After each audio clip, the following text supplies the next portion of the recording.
Solution of quadratic equation by completing the square method. Lecture number 2 के अंदर quadratic equation का solution किया था बाय फैक्टर मेथड से।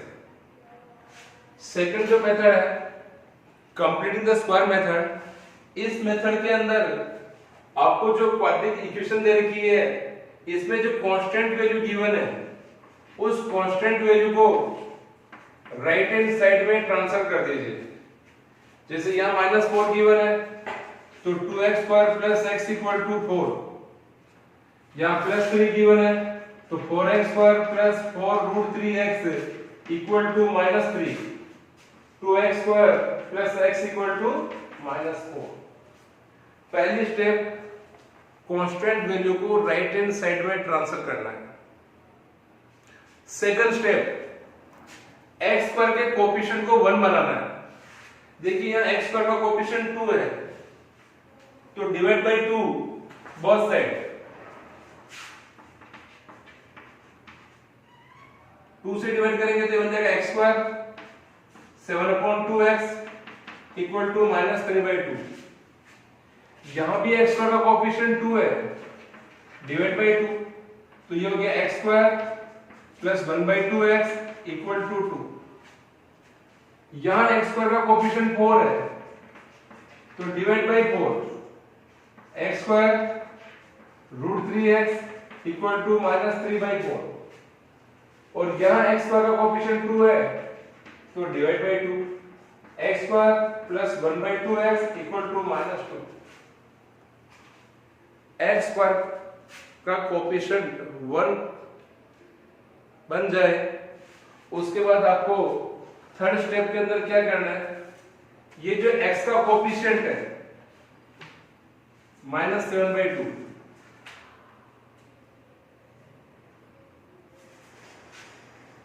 उसको हाफ करना है तो ये हो गया 7/4।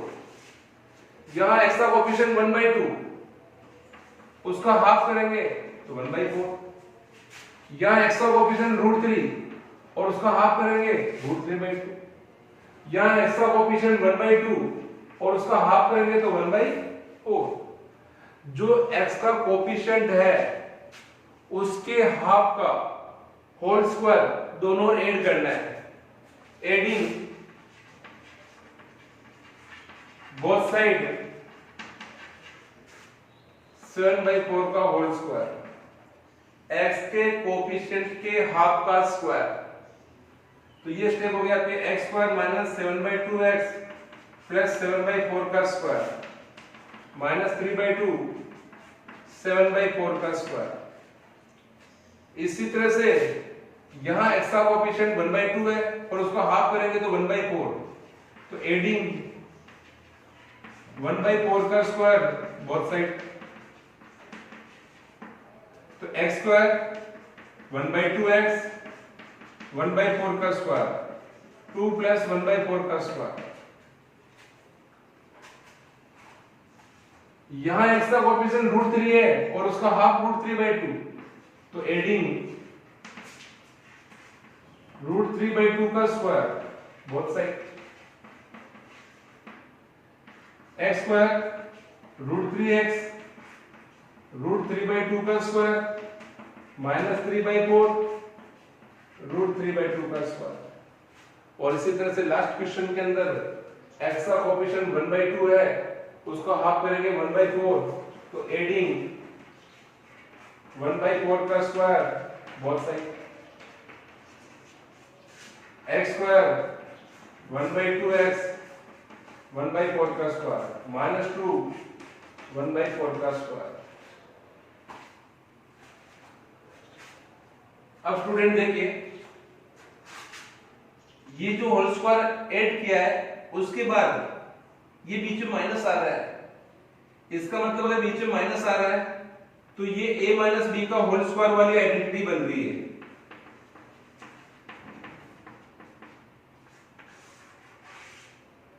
और बीच में प्लस साइन आ रहा है, इसका मतलब ये a + b का होल स्क्वायर बन रहा है।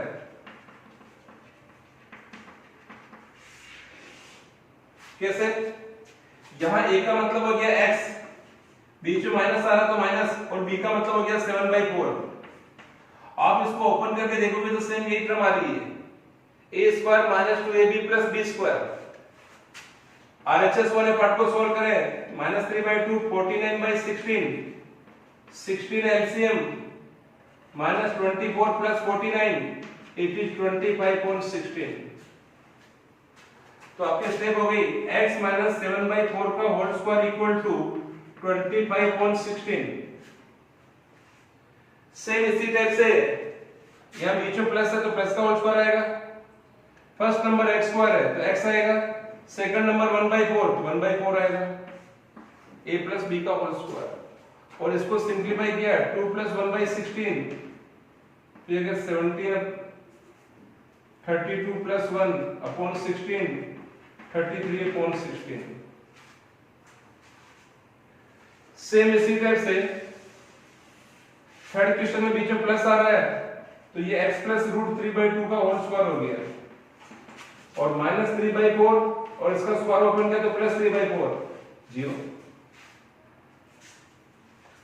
इसमें बीच में प्लस आ रहा है तो x प्लस 1/4 का होल स्क्वायर, और इसको सिंपलीफाई किया तो ये आ रहा माइनस का 31/16। स्टूडेंट ध्यान देना, आप किसी भी नंबर रियल नंबर का अगर स्क्वायर करते हैं तो उसका स्क्वायर हमेशा पॉजिटिव आता है, और यहां देखिए कि स्क्वायर करने पर आंसर नेगेटिव आ रहा है। इसका मतलब हो गया कि ये कोई रियल वैल्यू नहीं है, तो इसका आंसर हो जाएगा नो रियल सॉल्यूशन। जहां भी होल स्क्वायर जो बनता है अगर नेगेटिव आ रहा है इसका मतलब उसका कोई रियल सॉल्यूशन नहीं है। नाउ इसका स्क्वायर पॉजिटिव है मतलब इसकी रियल सॉल्यूशन है, इसका स्क्वायर पॉजिटिव है मींस रियल सॉल्यूशन है, इसका स्क्वायर 0 है, 0 हो सकता है, 0 का स्क्वायर 0 ही होता है मतलब इसके भी रियल सॉल्यूशन है। यहां से इसका दोनों रूट लेंगे, x प्लस √3/2 का square equal to 0, under root लेंगे तो दोनों फैक्टर सेम आएंगे, तो आंसर हो गया x इक्वल टू -√3/2। जो फर्स्ट आंसर आएगा वही सेकंड आंसर आएगा, मींस ये फैक्टर को तुम दो बार लिख सकते हैं, होल स्क्वायर है तो एक बार इसको 0 पुट किया, एक बार इसको 0 पुट किया, दोनों का आंसर सेम। यहां देखिए x प्लस 1/4 का स्क्वायर इक्वल टू 33/16। जब दोनों अपन स्क्वायर रूट लेंगे यहां से स्क्वायर का साइन हट जाएगा, प्लस माइनस 33 का रूट नहीं निकलता है और 16 का 4 होता है, प्लस का 1/4 उधर जाके -1/4, 4 एलसीएम तो -1 प्लस -√33। और फर्स्ट क्वेश्चन के अंदर जब आप इसका अंडर रूट लेंगे तो x minus 7/4 equal two plus minus 25 का 5 और 16 का 4। एक बार प्लस साइन लें, x minus 7/4 equal two plus 5/4, simplify किया तो 12/4, आंसर इज 3। और एक बार माइनस साइन लें और सिंप्लीफाई किया तो x इक्वल टू 2/4, तो आंसर इज 1/2। तो इस तरह से कंपैरेटिव द स्क्वायर मेथड से आप किसी भी क्वाड्रेटिक इक्वेशन को सॉल्व कर सकते हैं। Find the roots of equation. Roots का मतलब होता है उस इक्वेशन के सॉल्यूशन। तो देखिए यहां x के अपॉन में 1 है, टेकिंग एलसीएम, x एलसीएम आ रहा है, 1 से डिवाइड किया x को x टाइम, x को x से मल्टीप्लाई x स्क्वायर, x का x में डिवाइड 1 टाइम, 1 को 1 से मल्टीप्लाई 1 और equal to 3। Now cross multiply, x square minus 1 equal to 3x, x square minus 3x minus 1 equal to 0।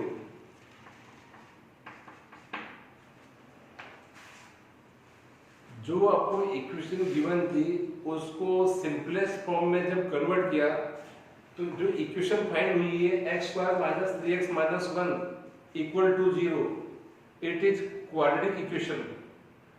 और अभी तक क्वाड्रेटिक इक्वेशन को सॉल्व करने के 2 मेथड अपन पढ़ चुके हैं, factor method and completely the square method. अगर पहले फैक्टर मेथड से करें तो देखिए इसके फैक्टर पॉसिबल नहीं है। एड एंड सेपरेट करने पे 3 आना चाहिए और मल्टीप्लाई करने पे 1 आना चाहिए। ऐसे कोई 2 नंबर पॉसिबल नहीं है जिनको एड एंड सेपरेट करने पे 3 आवे और मल्टीप्लाई करने पे माइनस का 1 आवे। तो इसको कंप्लीटली स्क्वायर मेथड से सोल्व करेंगे। पहले -1 को उधर ट्रांसफर कर दो, x² - 3x = 1। x का कोएफिशिएंट 3 है, इसका हाफ होगा 3/2, तो 3/2 का स्क्वायर दोनों ऐड करेंगे। इसको ये बीच में माइनस आ रहा है तो x - 3/2 का होल स्क्वायर हो गया। 1 + 9/4 तो ये हो गया 13/4। Taking square root both side, तो x - 3/2 ± √13/2 माइनस का 3/2 इधर आके प्लस हो जाएगा अपॉन 2 आंसर। साथ में जो कंडीशन दे रखी है ना कि x की वैल्यू 0 नहीं होनी चाहिए, रीजन x अपॉन में है और अपॉन वाली वैल्यू कभी 0 नहीं होती है क्योंकि 1/0 इंफिनिटी हो जाएगा। इसका मतलब आपका जो आंसर आ रहा है उसमें x = 0 नहीं आना चाहिए। सेकंड क्वेश्चन देखिए, 1/x + 4 - 1/x - 7 = 11/30। यहां पर अपन एलसीएम ले तो फर्स्ट फैक्टर x + 4 है, सेकंड फैक्टर x - 7 है। x + 4 से x + 4 कट गया, x - 7 बचेगा, उसको 1 से मल्टीप्लाई करेंगे, x - 7। x - 7 से x - 7 कैंसिल हो गया, x + 4 बचा, उसको 1 से मल्टीप्लाई किया, x + 4 = 11/30। यहां भी कंडीशन दे रखी है कि x की वैल्यू -4 और 7 नहीं होनी चाहिए क्योंकि -4 पे ये 0 हो जाएगा और 7 पे ये 0 हो जाएगा। अगर आपके आंसर में दोनों आंसर में से कोई भी आंसर रहता है तो उसको नेग्लेक्ट करना है। x - 7 - x - 4 अपॉन में मल्टीप्लाई करें, x² x को -7 से -7x + 4x - 28 11/30। x cancel, -11 x² - 3x - 28 11/30। Numerator में 11 से 11 कैंसिल हो गया, दोनों और अगर न्यूमरेटर में कॉमन फैक्टर है तो वो कैंसिल हो जाता है। क्रॉस मल्टीप्लाई किया तो x² - 3x - 28 = -30। -30 इधर लेंगे तो प्लस हो जाएगा तो 2 रहेगा। अब यहां देखिए, यहां फैक्टर मेथड पॉसिबल है क्योंकि स्प्लिटिंग हो रही है। ऐड एंड सेपरेट करने पे 3 आना चाहिए, मल्टीप्लाई करने पे 2 आना चाहिए, 2 और 1। x² - 1x - 2x + 2 = 0। x common, x - 1 -2 common, x - 1 = 0। x - 1 common, x - 2 = 0। एक बार इसको 0 पुट करेंगे x - 1 को तो आपका आंसर आएगा x = 1। एक बार x - 2 को 0 पुट करेंगे तो आपका आंसर आएगा x = 2। 1 और 2 इन दोनों में से नहीं है, इसका मतलब इसका आंसर हो गया x = 1 and x = 2।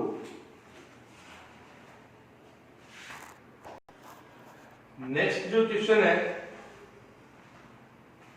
The sum of reciprocals of Riemann एज in years 3 years ago and 5 years from now is 1/3. Find its present age. Riemann की जो 3 साल पहले एज है और 5 साल पहले जो एज है उनके एज का रेसिप्रोकल का सम 1/3 गिवन है। तो बताओ Riemann की प्रेजेंट एज क्या है।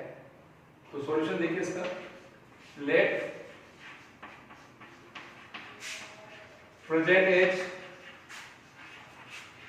of Riemann x year। Riemann की जो प्रेजेंट एज है वो x ईयर है। अकॉर्डिंग टू क्वेश्चन 3 साल पहले, अभी एज x है तो 3 ईयर अगो कितनी एज थी? x minus 3। इसका reciprocal 1 upon x minus 3। 5 year from now, अब से 5 साल बाद x प्लस 5। इसका reciprocal 1 upon x plus 5। Reciprocal का सम किसकी इक्वल है? 1/3 के इक्वल है। इस तरह से आपको इस इक्वेशन को सिंप्लीफाई करके रेमान की एज फाइंड करनी है। Taking LCM x minus 3, x plus 5, x minus 3 cancel, x plus 5 बचेगा, x plus 5 cancel, x minus 3, it is 1/3। x and x 2x, 5 में से 3 माइनस 2 अपॉन में x into x x square, x into 5 5x minus 3 into x minus 3x and minus 15 equal to 1/3। Cross multiply करें, x square plus 2x minus 15 equal to 3 into 2 6x plus 6 और सभी को एक side में transfer करें तो x square minus 4x minus 21 equal to 0। इसकी splitting करने पे x square minus 4x minus 21 equal to 0, x minus 7 and x plus 3 two factor आ गए। फर्स्ट फैक्टर को 0 पुट किया, x माइनस 7 इक्वल टू 0 तो आपका आंसर आया x equal to 7। Second factor को 0 पुट करते हैं तो आंसर आया माइनस 3 और एज कभी नेगेटिव नहीं होती है तो दिस पोर्शन इज नेग्लेक्ट। इसका मतलब रहमान की जो एज है वो 7 ईयर है। इसी टाइप से नेक्स्ट क्वेश्चन के अंदर in a class test the sum of Sepali marks in mathematics and English is 30। दोनों की मिला के 30 मार्क्स है, मैथ्स और इंग्लिश में मिला के। Had she got 2 marks more in mathematics, अगर उसके मैथ्स में 2 नंबर ज्यादा आ जाए, 2 मार्क्स मोर हो जाए और 3 मार्क्स लेस इन इंग्लिश और इंग्लिश में 3 मार्क्स लेस हो जाए, then the product of their marks would have been 210। तो मैथ्स और इंग्लिश के मार्क्स का जो प्रोडक्ट है वो 210 के इक्वल हो जाता है। तो बताओ उसके दोनों सब्जेक्ट में मार्क्स कितने हैं?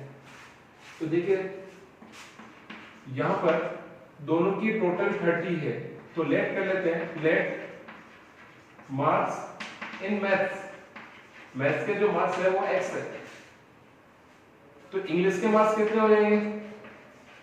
30 माइनस x। रीजन दोनों की टोटल 30 है तो टोटल में से अगर मैथ्स के मार्क्स माइनस कर देंगे तो इंग्लिश के रह जाएंगे 30 minus x। Now according to question maths में 2 नंबर ज्यादा आ जाए मतलब x प्लस 2 आ जाए और इंग्लिश में 3 नंबर कम हो जाए 30 माइनस x माइनस 3 तो इनका मल्टीप्लाई किसके बराबर हो जाएगा? 210 के बराबर हो जाएगा। Now x plus 2 27 minus x equal to 210. Open the bracket, 27x minus x square plus 54 minus 2x equal to 210. Minus x square plus 25x plus 54 equal to 210. सभी को उधर ट्रांसफर कर दें तो x square minus 25x plus 210 minus 54 equal to 0. तो x square minus 25x plus 156 equal to 0। तो students यहाँ इसकी अगर स्प्लिटिंग करते हैं तो स्प्लिटिंग करने पे आ रहा है x square minus 12x minus 13x plus 156 equal to 0। Arranging pair taking common x common x minus 12 minus 13 common x minus 12 equal to 0। x minus 12 common x minus 13 equal to 0। If this equal to 0, x equal to 12. If this equal to 0, x equal to 13.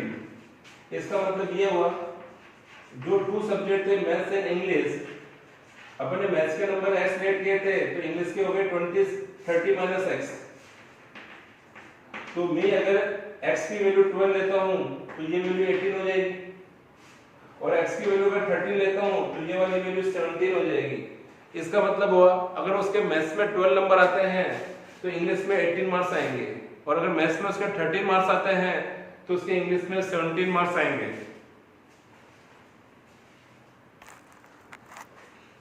Next question में given है कि the diagonal of a rectangular field 60 metre more than shortest side and longest side is 30 metre more than shortest side.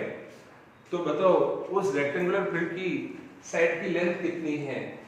देखिए आपको इसके अंदर जो field given है वो रेक्टेंगल शेप में गिवन है। ये इसका डायगोनल हो गया, ये इसकी शॉर्टेस्ट साइड हो गई। तो अपन लेट कर लेते हैं, let shortest side is x metre. जो इस रेक्टेंगुलर फील्ड की जो शॉर्टेस्ट साइड है वो x मीटर है। तो डायगोनल कितना हो जाएगा x plus 60 metre and longest side जो शॉर्टेस्ट साइड से 30 मीटर मोर है तो x plus 30 metre.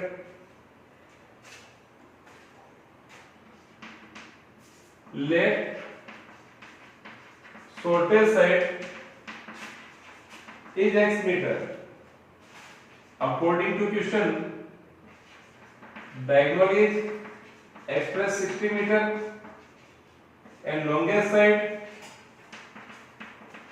is x plus 30 meter. देखिए रेक्टेंगुलर फील्ड है तो ये एंगल 90 डिग्री हुआ। तो in triangle ABC angle B is 90 degree. So using Pythagoras theorem, base square perpendicular square का सम हाइपोटेनस के स्क्वायर के इक्वल है। तो बेस का मतलब हो गया x प्लस 30 का स्क्वायर और AB मतलब x और डायगोनल AC x प्लस 60 का स्क्वायर। यहां से इनके होल स्क्वायर को ओपन करें, a square plus 2ab plus b square, a square plus 2ab plus b square. तो x स्क्वायर से x स्क्वायर कैंसिल, तो ये हो गया आपके x square minus 30 minus 60x minus 2700 equal to 0। और अगर इसकी स्प्लिटिंग करें तो ये बन रहा है x minus 90 and x plus 30 equal to 0। First वाले फैक्टर को 0 पुट करें, x माइनस 90 इक्वल टू 0 तो x इक्वल टू 90 मीटर। और सेकंड वाले फैक्टर को 0 पुट करें तो x equal to minus 30 metre. Side कभी नेगेटिव नहीं होती है, इसको रिजेक्ट कर देंगे, नेग्लेक्ट कर देंगे। तो आपका आंसर हो गया x इक्वल टू 90 मीटर। इसका मतलब है इसकी जो शॉर्टेस्ट साइड है जिसको आपने x लेट किया है वो वही 90 मीटर और जो लॉन्गेस्ट साइड है वो x प्लस 30 है। तो 90 प्लस 30 120 मीटर। इस तरह से इस रेक्टेंगुलर फील्ड की जो साइड है वो 120 मीटर एंड 90 मीटर है। Thank you.